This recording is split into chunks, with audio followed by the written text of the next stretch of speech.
There are moments throughout human history that are epic both in scope and in scale. There are self-owns that are absolutely legendary, and then there is the final chapter in today's story, which is supposedly the exonerating evidence of the 5 black teenagers in the Bike Karen saga. And when you watch this video, when you take in the information as shown by the supposed exonerators, who happen to be, by the way, the sister of the person who encountered this so-called Bike Karen, what you ultimately end up finding out is that the Bike Karen was 100% in the right, and the black kid in question at the center of all this knowingly took the bike from this woman. But before we get into that, I just want to say thank you to everyone who signed up over on actualjusticewarrior.com/join. You get early access to videos on the secret video page. Give me the money. Give me the money. Okay? And thank you to my podcast listeners on Apple, Spotify, and Google's podcasting platform. Fought for over a year to get on Google's podcasting platform, so thank you so much for actually subscribing. The only reason why Sarah Jane Comrie was able to produce this receipt for this bicycle is because she jumped over this young man standing right here who had his hands on the handlebars. So this video was posted an hour before I started shooting this video by a guy on Twitter who is known as TizzyENT, and he actually preemptively blocked me from viewing it because I had been tearing him apart on Twitter, and people were tagging me in the replies so that I could do it again. Now, in this video, we have this proposition put forward by the alleged thief or alleged victim, depending on what side you're on, his older sister. This young man standing right here, who had his hands on the handlebars, jumped over him, impales herself on his bike, and scans the QR code to begin the ride. How did all of this happen, and how do I know what happened? Because that young man is my little brother. Now, what's great about this is that we have the older sister, so she has the receipts, and she is making the claim that she knows this to be true, and that this pregnant woman just leapt over the bike and then jumped on it and then just stole the bike or attempted to steal the bike from her brother, and she knows it because she has the receipts and she has the proof. However, this woman is so buffoonish, she's actually going to prove that Sarah Comrie, the so-called Bike Karen, was 100% in the right, and her brother physically took this bike from her. Bike number 5603915 was in my brother's possession from St. Nicholas Ave, Manhattan Ave, all the way to First Ave and East 30th Street from the hours of 6:33 p.m. to 7:19 p.m.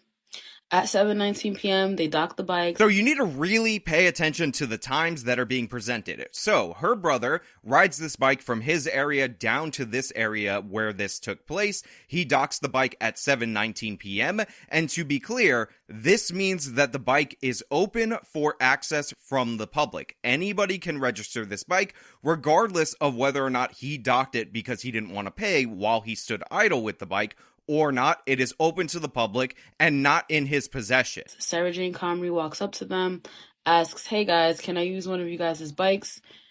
She says this as there are other bikes sitting idle at the bike rack. They politely decline. She asks them again, mentions that she's pregnant, and they still decline.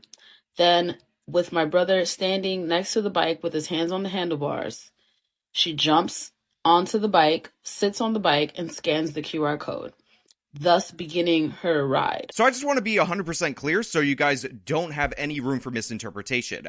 I believe that this woman, the sister of the guy involved in this incident, is lying right here. I believe that this version of the events, that there were plenty of bikes absolutely everywhere, and this woman just walked up to them and asked to use their bike in particular, makes no sense at all, is not legitimate, it is not backed up by any realm of logic, and I also don't believe that she jumped over a bike that his hand was already on in order to take it. In fact, according to her account, she went up to this, got on the bike, scanned it, and then these guys came over. So I believe that it makes way more sense for a pregnant 36-year-old woman off a 12-hour shift to go to a bike that was unoccupied, get on it, and then for this guy to be nearby and try to prevent her from taking it. It is just the far more logical proposition. With my brother standing next to the bike with his hands on the handlebars, she jumps onto the bike, sits on the bike, and scans the QR code, thus beginning her ride.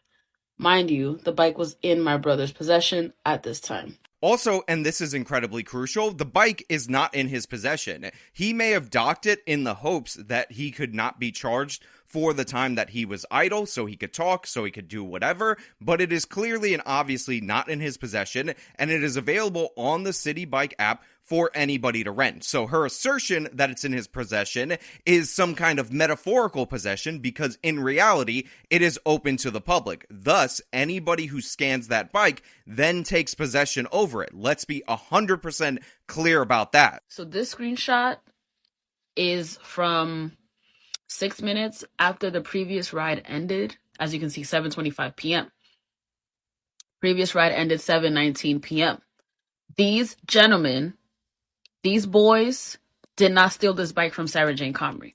She stole the bike from them, then proceeded to weaponize her whiteness. So the next thing that we're told is that his secondary scan is at 7:25 p.m. They scanned the bike at 7:25, and this is supposed to be proof positive that Sarah stole the bike from them and weaponized her whiteness in order to do so. However, this is incredibly suspicious based on what she's going to tell us next, and it completely refutes and absolutely destroys her position. Video started being recorded at 7:24 p.m., close to 7:25.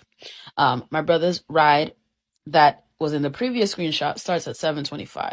The initial ride where my brother rode the bike all the way over to this bike dock ended at 7:19 p.m. So according to her, her brother's ride ended at 7:19. This video with her already on the bike and in possession of it starts at 7:24, and her brother ends up signing up for the bike at 7:25, which is very interesting because in this minute and 30-second video, you actually see the light being on, so it is in her possession as matches her receipt. They shove her back into the dock, thus turning the light off, and then they scan it, which is the 7:25 ride, thus meaning that it was in her possession initially, and they took it from her during the course of the video, captured on video, and supported and proven out by the timestamps of this girl. So her alleging that the 36-year-old pregnant woman stole the bike from him is actually refuted by every data point that she brings up during the course of this video. And again, I will point out,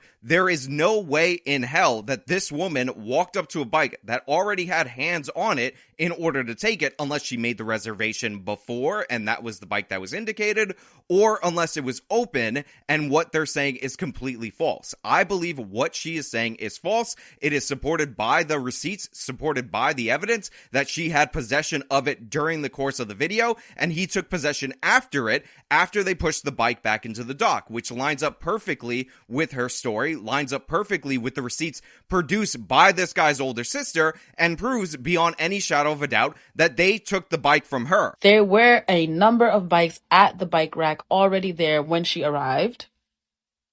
She still proceeded to try to take the bike from my brother. Help, help, help. Trying to make it seem like these boys stole this bike from her.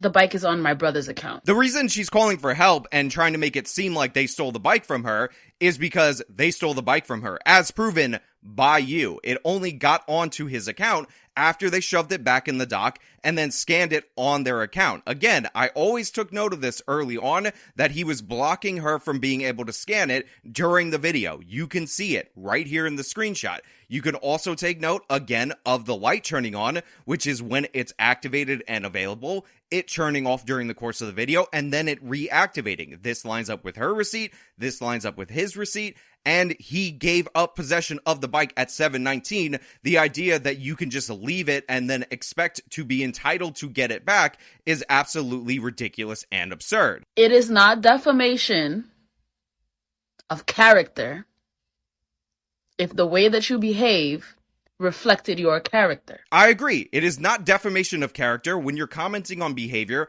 that reflects the character of those involved. So when I talk about your brother acting in a thuggish, brutish way, in that he took this bike from her, which you just proved to us, that's not defamation. That's me acknowledging the reality and the facts as they were presented on the video that was uploaded by you and supported by the evidence that was published by you. Thank you so much for doing that for us. Thank you so much much for showing that to us, because it really reflects his character. On top of that, this story was sold repeatedly as an entitled white woman tries to take this bike from 5 young black teenagers, only to find out that the entitled person in this situation was, in fact, this young man right here, who thought that he could dock the bike and have it available to the public because he didn't want to pay for idle time, and then nobody was allowed to take it until he finished his conversation or whatever, when he decided that he wanted to ride along with it. There were a number of bikes at the bike rack already there when she arrived. And if you're going to comment about how there's bikes everywhere and available, maybe you should tell that to your brother, that there's bikes everywhere and available,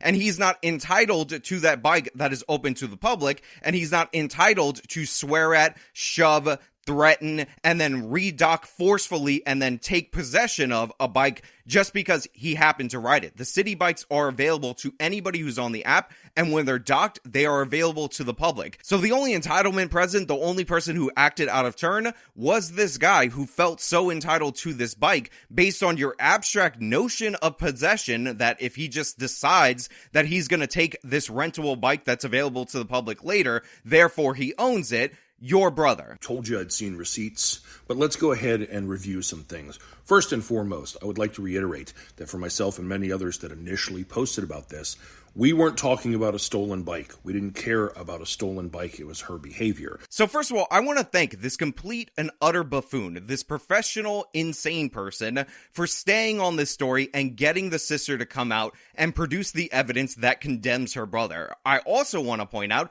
that it was always about the stolen bike. 100% Benjamin Crump's tweet, all the different coverage, everything that was stated in the media was about this white woman stealing the bike from him. Now we have proven that he, in fact, stole the bike from her. He took it from her. It is on video, supported by the receipts. So that is the situation that we're at. Also, as if this supposedly exonerating video isn't damning enough, I noticed that he took the bike from the original station, which is the St. Nicholas Ave and Manhattan Avenue station, at 6:33, and it shows his route, and it shows him dropping the bike off at 1st Avenue and East 30th Street. Now, we know that Comrie, based on the video that she presented, grabbed it at 7:24, then he physically forced her into the dock and then took it back from her at 7:25, but did you notice that he didn't even ride it? Did you notice that he took it out at the 1st Ave East 30th station and just redocked it at 7:31, it looks like? It's behind the TikTok logo, so it's a little hard to see,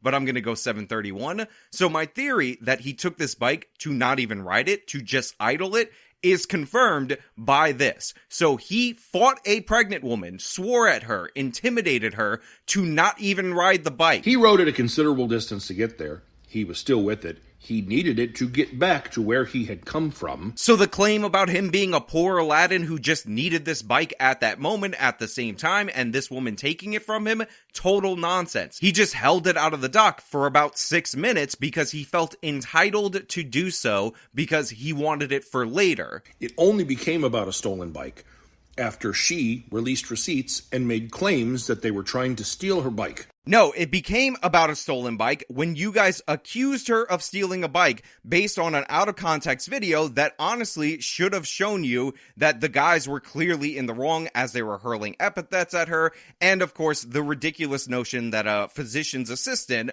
off a 12-hour shift would go and steal somebody's bike. It became about a stolen bike when you guys doxed this woman, when you called for her to be fired, when you were harassing her at her home based on the notion that she walked up to a group of 5 black teenagers in order to rob the bike. Now, to be clear, she's not pressing criminal charges. There is no police investigation or anything like that. So even saying it's alleged is not really all that accurate for either scenario because they're not even formally being accused of that. But I will say, you guys didn't even say allegedly that she stole the bike. You just asserted it in the affirmative. So right now, when we have real solid evidence based on what the sister proved that this young black man actually took the bike from her, I will still say alleged, even though, again, it's not even alleged because there's no police involved. It's not even at the level of alleged. It's below that, but it is proven out by these receipts. Remember, her attorney said after a 12-hour shift, she got on an available bike, which no individuals were touching, and paid for it through the app. As she backed it up from the docking station, a group of 5 people approached her and claimed the bike was theirs. One or more of the individuals in the group physically pushed her bike with her on it back into the docking station, causing it to relock. That's her story, and his story directly contradicts hers. So what I love about the internet is that it exposes people who are incapable of critical thought. He just asserted that his story completely contradicts hers, but guess what? It actually doesn't. The evidence presented does not contradict what she said. He even acknowledges with the receipts, and she acknowledges it, whether she realizes it or not, that he surrendered possession of this bike when it was docked. She then got on it, scanned it. We see on the video the transfer of possession of the bike when they force it into the station. And really what's in dispute is whether or not you believe that this woman ran up and jumped on a bike that this guy was holding with his hands in the dock, or not. I don't believe that. I think that's ridiculous. I'm open to being proven wrong. Maybe this woman was like, I'm gonna go get them and take that one bike of the 10,000 that were available. But in reality, I think, again, we should probably err on the side of what's more likely, which is it was available. They were probably close by, so they were probably monitoring the bikes, having a chat or whatever. And based on the fact that he wanted to take the bike, and this was his plan, he was upset that this woman ended up getting on it. And he acted poorly. He acted threateningly. He was swearing at her. He was calling her names. He was being vicious. And that's all shown by the video. And the receipts he provided go along with his account of what happened. And they prove it no more or no less than her receipts do. And I know there's going to be people who are like, yeah, but it was docked. That proves that it was available and she scanned it. So right here in this moment, you have a little bit of clarity where he's like, oh, it was docked and that proves that it was available. Yeah, it does. So he knows, he realizes that he's proven himself completely wrong this whole time. But let's hear his explanation. He rode at a considerable distance to get there. He was still with it. He needed it to get back to where he had come from. And it's reasonable to believe that he believed it was still on his account, especially since there were other bikes available that she could have taken. So Big Boy right here in his infinite idiocy says that the counter argument to him surrendering possession and proving that beyond any shadow of a doubt by the receipts that show him docking the bike was that he rode it a long way to get there, and he says he needed it, but he wanted it to come back, and also there were other bikes available. So this guy was just feeling entitled. She jumps on an available bike to her, scans it, and then he physically takes it from her on the video. So yeah, you're completely wrong, and I will repeat back to him, especially since there were other bikes available that she could have taken. That there were other bikes available according to your own account, according to your sister's account, and according to Big Boy's account right here. And you want to talk about being defamed? There are a ton of articles that paint that young man as a thief. This is from a day ago. Critics called City Bike Karen a racist. Then the facts came out. USA Today, City Bike Karen viral video shows why we shouldn't rush to judgment. It says because she produced receipts, she isn't racist, and then has a whole section about false narratives often spread quick and confirm our biases. So I want to talk about how absurd this is. He thinks it is defamatory and paints him as a thief to say, then the truth came out, then she showed the receipts, and all of that stuff. However, what we were highlighting as defamatory was Benjamin Crump saying that she used her white tears in order to steal this. Rayshad Ritchie saying that she stole this bike. Because that bolsters her argument to do what she's attempting to do, which is theft under any other circumstance. We will call this attempted theft if the black male went up to the white female who paid for her opportunity to utilize the device and he decided to grab it and try to take it. We will call that clearly attempted theft. So let's call it as it is. The mayor of Edinburgh, North Carolina, calling her a pregnant thug. I think these black young men, specifically the one whose credit card was used to pull this bike out of the system, was attacked by a pregnant thug. Let's just call it what it is. Had this been reversed, everybody would have been up in uproar about how these black men have no care for life or people's rights or people's property. This is what happens when white women cry help, even when they don't deserve it. The exploitation of the word help in this case is unbelievable. The fake tears on demand is unbelievable. She should be tried for endangering her fetus, her unborn fetus. She put that child in danger. Because had that young man reacted in a different way when she pushed him for something that he's already used his resources to pay for, it would have been a whole different situation. So she should be liable, not just for battery on him, but the attempted battery that she could have caused that fetus. And all of these headlines and titles and all of that asserted in the affirmative for sure, without even the qualifier of allegedly, that she did in fact take this bike from those 5 black teenagers. I've heard she said she wishes that young man no ill will. but the Clear Her Name campaign making him collateral damage since says otherwise. This was initially about her behavior in that video and how it was dangerous. In my opinion, the way she has behaved since is equally, if not more, reprehensible. So this guy is a complete and utter schmuck. He doesn't understand the topics that he's talking about, but thankfully, he's so buffoonish, he's so ignorant, he's such a doofus that he just proved beyond any shadow of a doubt, put a bow tie on this story, that the city bike alleged Karen was in fact in the right, and it turns out that the young man actually did steal the bike. But you know what? I appreciate this guy, because he is such a complete and utter dunce, such a failure, such an ignoramus, that he ended up proving beyond any shadow of a doubt that she was in fact in the right, that he did in fact take the bike from her, and we have the receipts and the time codes that all confirm this 100%. I really appreciate you, buddy, for doing that. I really appreciate you exposing these teenagers and exposing this Karen hoax, even as you take a victory lap, as your entire narrative burns down around you. But hey, those are just my thoughts. Let me know your thoughts down in the comments below. If you like this video, show them by leaving a like, subscribe for more content, follow me on all my social media, support me via the support links in the description of this video. This has been me talking about the bike Karen story, finally concluding. Till next time.